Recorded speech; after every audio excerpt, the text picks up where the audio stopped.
All right, let's kick off this explainer with a number that is going to make any future business leader sit right up: $5 million. That massive figure, that's exactly what JP Morgan Chase agreed to pay to settle a parental leave discrimination case. And why?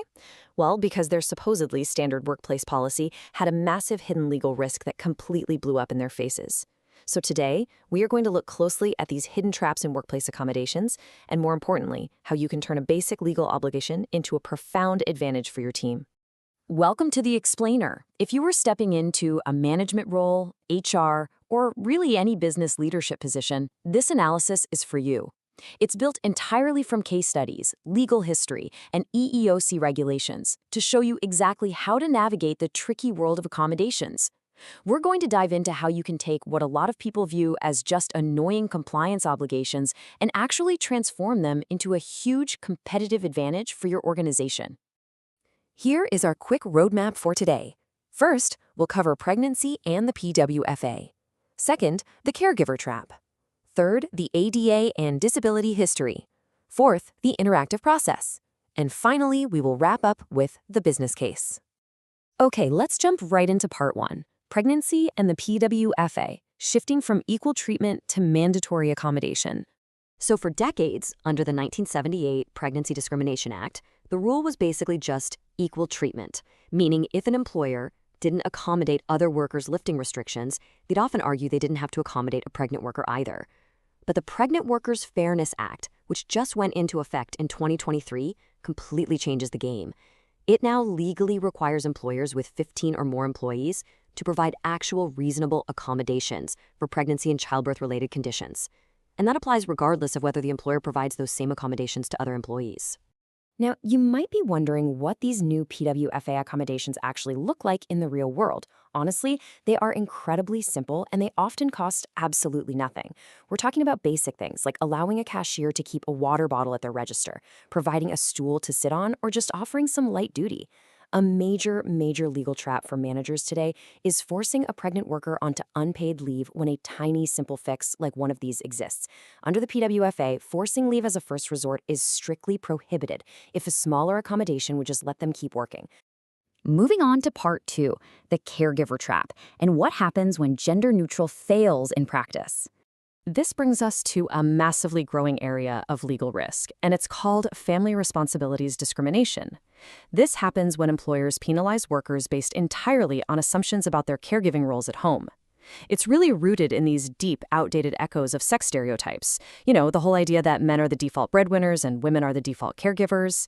And as we are seeing in recent case studies, leaning on these stereotypes ends up creating legal nightmares for companies, and it penalizes both men and women in the workplace. Which brings us right back to that mind-blowing $5 million number we talked about at the very beginning. In that JP Morgan Chase case, a male employee successfully proved that the bank's parental leave policy, which split things into primary and secondary caregivers, was basically defaulting to mothers as the primary caregivers. Fathers were facing these incredibly steep hurdles just to get the exact same 16 weeks of paid leave. So the lesson here is loud and clear. Even a policy that sounds perfectly gender neutral on paper is legally toxic if it practically operates on the assumption that women are the real caregivers. Let's transition to part three, the ADA and disability history, focusing on some very hard-won civil rights. You know, the ADA didn't just magically appear out of thin air. Back in 1973, Section 504 established disability as a protected category, but the government really stalled on actually enforcing it. So fast forward to 1977, and activists like Judy Heumann and Kitty Cohn led this grueling 25-day sit-in at a federal building in San Francisco. It's actually the longest occupation of a federal building in U.S. history. This movement completely shifted the national conversation away from charity and toward empowerment, which set the stage for the historic events of 1990. And that brings us to March 1990, to this absolutely incredible event known as the Capitol Crawl. The ADA was stalled in Congress, so over 60 activists literally abandoned their wheelchairs and mobility devices to physically crawl up the 83 stone steps of the U.S. Capitol. They were dramatizing just how inaccessible the built world was. Among them was an 8-year-old girl named Jennifer Keelan Chaffins who had cerebral palsy. Asserting her rights with fierce dignity, she famously declared, "I'll take all night if I have to." It was this powerful, dignified demand for basic human rights, not a plea for pity. And it worked. By July, the ADA was signed into law. So, what did the capital crawl and the ultimate passage of the ADA actually represent? Well, it was a massive intellectual shift called the social model of disability. This is the shift from viewing a disability as just an individual's private burden to recognizing that accessibility is a shared societal responsibility.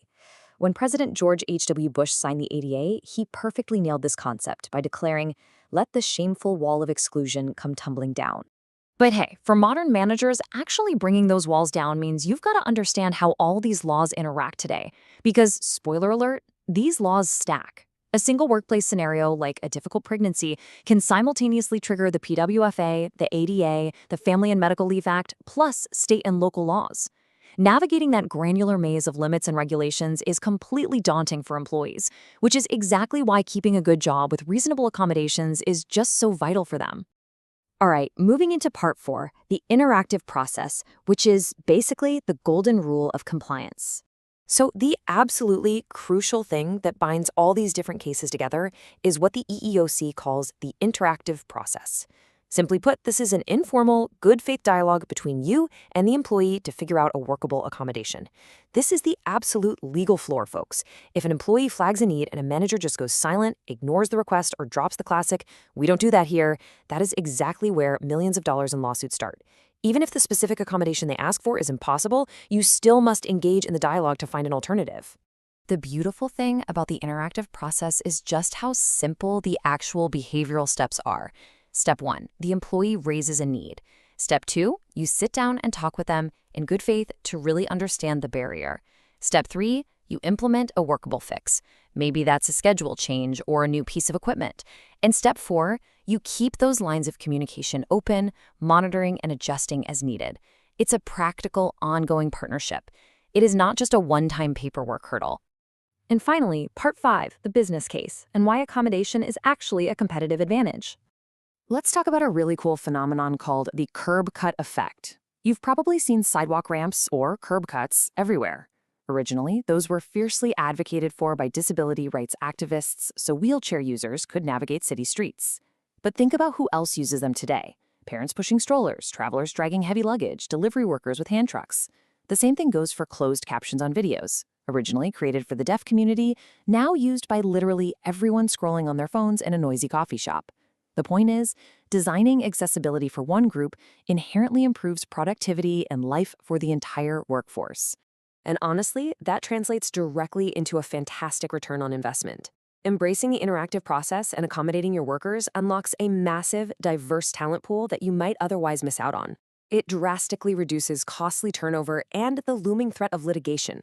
But maybe most importantly, when you show up for an employee during a vulnerable time, whether they're having a baby, caring for a sick parent, or managing a disability, it fosters this deep, fierce loyalty. It serves as undeniable positive evidence of genuinely good leadership. So this all leaves us with one final, super important question to ask yourself. What kind of leader do you want to be when your team needs you the most? Truly great business leaders, they don't view workplace accommodations as just some frustrating chore or a box they have to check.